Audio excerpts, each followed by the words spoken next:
स्वागत है और आप सबको फेस्टिव ग्रीटिंग्स। नए साल की हम सब की तरफ से बहुत बहुत शुभकामनाएं। उम्मीद करते हैं नया संवत सबके लिए बढ़िया रहे। क्विकली आज की ग्राउंड रिपोर्ट और उसके बाद पिच रिपोर्ट पर कर लेते हैं चर्चा। तो ग्राउंड रिपोर्ट है वो आपकी स्क्रीन पर आएगी। यूएस में फ्राइडे को बढ़िया सेशन था। बढ़िया इसलिए कह रहा हूं क्योंकि फिर भी एक चौथाई एक तिहाई फीसदी का उछाल, डाउ 200 पॉइंट से ज्यादा की रैली, 200 पॉइंट से ज्यादा का मोमेंटम दिखा रहा था क्योंकि बहुत बढ़िया जॉब्स रिपोर्ट आई यूएस में। उम्मीद से ज्यादा नए जॉब्स जुड़े। तो डाउ रिकॉर्ड हाइस पर, एसएनपी लगातार 7वां ट्रेडिंग सेशन था जब मजबूती के साथ ट्रेड कर रहा था। तो मोमेंटम स्ट्रांग है, रिकॉर्ड हाइस पर यूएस मार्केट्स हैं, लेकिन हमें थर्सडे और फ्राइडे 2 दिनों के सेशन को डाइजेस्ट करना है। तो क्विकली एसजीएक्स निफ्टी दिखाइएगा। मोटा मोटी जो एसजीएक्स निफ्टी दिखा रहा है इसी के आसपास ही दरअसल 2 दिनों की क्यूज एडजस्ट करके भी शायद ओपनिंग होती हुई नजर आए। तो ओपनिंग मजबूत होगी, ये क्लैरिटी आती है। ऐसे में पिच रिपोर्ट है कैसी, जरा सा क्विकली समझ लिया जाए। नीरज जी, मूड कैसा है? पिच रिपोर्ट तो बहुत ही बढ़िया दिख रही है। जिस तरीके के नंबर्स आए हैं सेल्स के, फेस्टिवल सेल्स के बता रहे हैं 10 साल के हाईस पे चला गया है। पेट्रोल डीजल के दाम कट गए तो महंगाई को कंट्रोल करने में थोड़ी मदद मिलेगी। तो वो दिखाता है कि बहुत रेजिलियंस है और बढ़िया मोमेंटम बनना चाहिए। हालांकि पेट्रोल डीजल के दाम कटने से ऑयल मार्केटिंग कंपनीज कोई फर्क नहीं पड़ेगा, गलतफहमी मत रहिए, क्योंकि वो डिमांड सेम रहती है, बढ़े घटे उससे फर्क नहीं पड़ता है।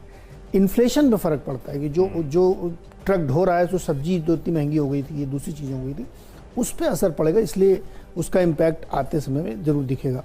प्लस जो रिटेलर्स ने अपना नंबर दिया ना, वो 10 साल के हाइस की $1.5 ट्रिलियन की, वो कह रहे हैं अभी ये खत्म हुआ और हम तुरंत 14 नवंबर से जो हालत शुरू हो रही, शादी की सीजन शुरू हो रहा है, उसकी तैयारी में लगे, उसकी बहुत डिमांड आ रही है। तो ये फेस्टिव शॉपिंग कंटिन्यू करेगी अभी दिसंबर तक, मेरे को ऐसा लगता है। तो उसकी वजह से रिटेल वाले स्टॉक्स, सोने चांदी वाले स्टॉक्स, गाड़ियों वाले स्टॉक्स में बढ़िया तेजी दिखनी चाहिए, इसलिए मार्केट का मूड अच्छा है। हालांकि जो वीरू सुबह कहते तो बहुत इंपॉर्टेंट बात है कि कॉल राइटर इतनी ज़बरदस्त तरीके से बैठे हुए ऊपर की, शायद इंडेक्स लेवल पे ऊपर जाने में थोड़ी दिक्कत होगी। ठीक है, हमें तो स्टॉक पे दाव लेना है। और ये एक्सरसाइज ड्यूटी कट बताता है कि एक बार में टैंक फुल नहीं करने का, अपनी बेट्स को हेज करने का। 1/4 आधा टैंक भरे ताकि ज्यादा नुकसान ना हो जाए। टैंक फुल कराने की नुकसान हो गया जिससे करा होगा। अच्छा, लार्जली सब ग्रीन पैच वाले स्टॉक्स हैं और मैंने तो खैर वो सारे खबरों रिलेटेड अलग अलग तरह से जो खबरें आ रही थी उनको एक कड़ी में बांधने की कोशिश करी है। तो अपनी स्क्रीन पर ऐड करिएगा ये स्टॉक्स। पहला है फाइजर। अब ये है कहानी यूएस की फाइजर की, उसकी इंडिया नाम का कोई वैसे लेना देना नहीं है, पर सेंटिमेंट पॉजिटिव है। हमारे हिंदुस्तान की जो फाइजर है वो 6100-6200 के जोन से करेक्ट होकर 5000 के जोन पे वापस आ गई है, तो ऑफ हाइज ट्रेड कर रही है। यूएस की फाइजर जो पिल बनाई है, कहा जा रहा है वो पैक्सलोविड जो आई है, 89% एफिशिएंसी है, हॉस्पिटलाइजेशन डेथ से बचाएगी, जिसके लिए यूएस गवर्नमेंट ने बहुत एग्रेसिव ऑलरेडी ऑर्डर्स प्लेस भी कर दिए हैं। यूके ने बहुत एग्रेसिवली ऑर्डर्स प्लेस कर दिए हैं। तो वो वैक्सीनेशन से, इम्यूनाइजेशन से हम लोग अब पिल की तरफ बढ़ रहे हैं, जिसमें ये कंपनी कुछ अग्रसर हैं। तो मुझे लगता है फाइजर इंडिया के लिए भी इंटरेस्टिंग हो सकता है, लेकिन सिर्फ सेंटिमेंट पॉजिटिव रब ऑफ के तौर पे। इसलिए स्क्रीन पे ऐड करेगा, तेजी नजर आ रही हो तो प्ले करने का मौका हो सकता है। दिवीज लैबोरेटरीज, कोई दिक्कत नहीं थी, लेकिन इसको मैंने फिर भी रेड में रखा है।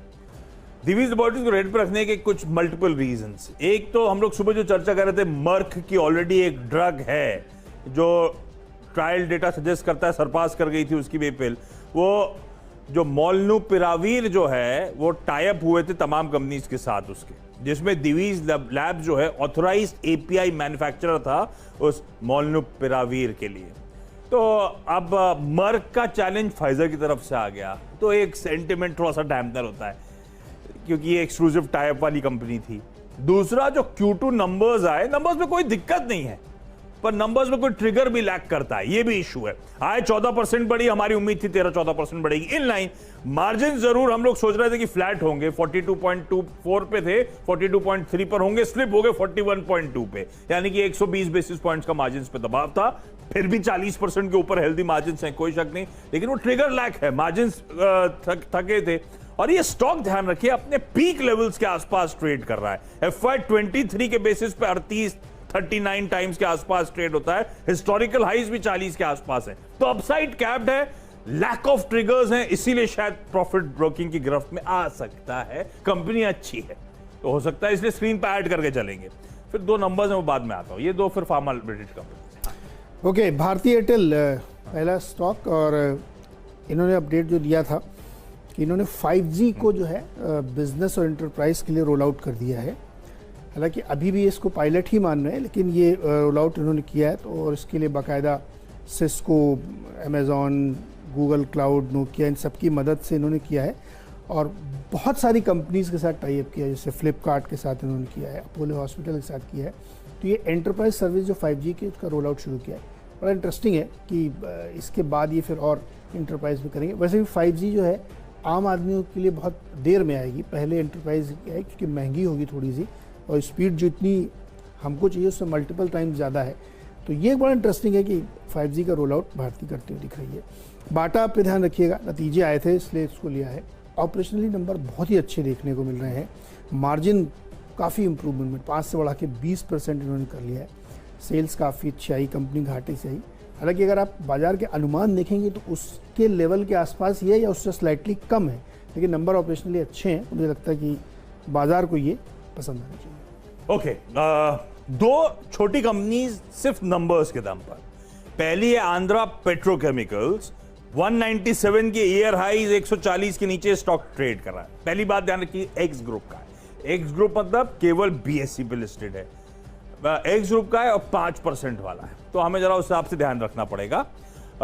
आय में बढ़िया उछाल साल दर साल, 135 से बढ़कर 247 करोड़ रुपए। क्यू ऑन क्यू भी लेवल्स आय के सेम नजर आए। EPS देखिए, पिछले साल 81 पैसे से बढ़कर 10 रुपए 18 पैसे। पिछले क्वार्टर 7 साढ़े 7 रुपए का था। तो साल दर साल देखिए, क्यू ऑन क्यू देखिए, बॉटम लाइन परफॉर्मेंस बहुत अच्छा है। इसीलिए अंबिका कॉटन मिल्स, ये स्टॉक अपने साल के हाई, वो बहुत गजब के अप ट्रेंड में है। तो जरा देखिएगा ओपनिंग के बाद, ऐसा ना हो कि सेल ऑन न्यूज बन जाए। इस बात का ध्यान रखिए, नंबर्स अच्छे हैं। आय वही साल दर साल, क्यू ऑन क्यू साल दर साल 146 से बढ़कर 221 करोड़ की revenue, 188 crore Q on Q से बढ़कर, तो दोनों पैमानों पे स्ट्रॉन्ग। लाइकवाइज प्रॉफिट के आंकड़े, 45 करोड़ का प्रॉफिट, पिछले साल केवल 12-13 करोड़ का था। पिछले क्वार्टर केवल 35-36 करोड़ रुपए का था। तो साल दर साल क्यू ऑन क्यू अच्छे नंबर्स। सह्याद्री इंडस्ट्रीज, इसकी स्पेलिंग जरा ध्यान रखिएगा, आपकी स्क्रीन पर आएगी, मैं तो हमेशा गलत टाइप करता हूं। ये भी एक्स ग्रुप की कंपनी, यानी सिर्फ BSE पे लिस्टेड। 885 साल के हाईज करेक्ट होके 600 के नीचे कामकाज कर रही है। इकरा ने इसकी long term short term rating दोनों अपग्रेड करी है, इसीलिए मेंशन कर रहा हूं। और SJVN 34 साल के हाईज थे। इसने 100 मेगावाट्स का एक connected solar PV power project Punjab state power corporation से बैक करा है, tariff based competitive bidding process के अंतर्गत। अच्छी खबर कंपनी के लिहाज से, इसीलिए इन ग्रीन शेयर ट्रेड कर। अच्छा, अगले सारे रिटेल वाले स्टॉक हैं, V-Mart, AB फैशन, रेमंड, ये तीनों दिखा दिए एक साथ। और जैसा कि CAIT ने अपने बताया अपने रिलीज में कि बहुत ही जबरदस्त सेल हुई है। 1.25 ट्रिलियन रुपीस मतलब 1.25 लाख करोड़, 1.25 लाख करोड़ की सेल फेस्टिवल में हुई है। और 25,000 करोड़ की अकेले दिल्ली में हुई है। और बहुत सारे जगहों पे इसका इम्पैक्ट देखने को मिला। तो जो खासतौर पे बिका क्या था, कपड़े बहुत बिके हैं, लाइटिंग के सामान बहुत बिके हैं, जूते बहुत बिके हैं, ठंड शुरू हो रही थी उसकी वजह से। और टाइटन भी रखिएगा, क्योंकि अब 15 टन सोना बिका है। लोग कह रहे थे नौकरी नहीं है, गरीबी है, महंगाई है, फलाना ढिमकाना, 15 टन सोना बिक गया। मजा आ गया 15 टन सोना बिकना। अच्छा, ये दिवाली सेल तभी कुछ मीम्स चल रहे थे 15 टन सोने के, तब मुझे कनेक्ट वो यही मीम थे कि 15 टन सोना बिक गया। और उसके बाद अभी तो शुरुआत हो करें, 14 तारीख से जब मैरिज सीजन शुरू होगा, तो फिर उसमें आप कपड़े वाले देखिएगा, रेमंड को बहुत फायदा होगा, क्योंकि मैरिज और इस टाइम में इस तरह के कपड़े बहुत बिकते हैं। तो ये सारे रिटेल वाले स्टॉक अपने लिए कुछ इस हद तक इस प्राइस में होगा, इसमें कोई शक नहीं है। लेकिन अभी भी बहुत आगे इसलिए जाएगा क्योंकि मोमेंटम बना हुआ है और दाम वाम भी कम हुए, महंगाई कम हुई। तो हमें लगता है ये खरीदारी यहाँ पे देख सकते हैं, ग्रीन में ट्रेड होनी चाहिए। चलिए फटाफट 6 हो गए आपके, मेरे हो गए। क्विक ब्रेक से लौट के आके बताएंगे अगले स्टॉक्स।